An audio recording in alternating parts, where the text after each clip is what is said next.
Bullet point সাজিয়ে নিয়ে আসছে, যেটা বলবো এটা ব্রেন থেকে হারিয়ে যায় আর মনে রাখতে পারি না।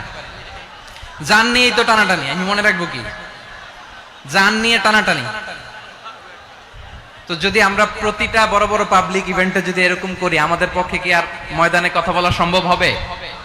বাধ্য হয়ে পরে ফেসবুকে ঘোষণা দিব যে আমি আর তাফসির মাহফিলে নাই, আমি মসজিদের হালাকা করব, 20 জন নিয়ে আমি দাওয়াতি কাজ করব, যথেষ্ট, গুড ইনাফ। এটাই আপনারা চান নাকি? এটাই চান? তো একটু মেহরবানি করে চুপ করা যাবে না, জায়গা না হলে পেছনে চলে যান, কিন্তু যারা থাকবেন চুপচাপ, আওয়াজ করা যাবে না। আল্লাহর ওয়াস্তে অনুরোধ করার পরে যদি এটা ভায়োলেট করেন, জবাব দিতে হবে আল্লাহর কাছে। খবরদার, আল্লাহর ওয়াস্তে বলেছি,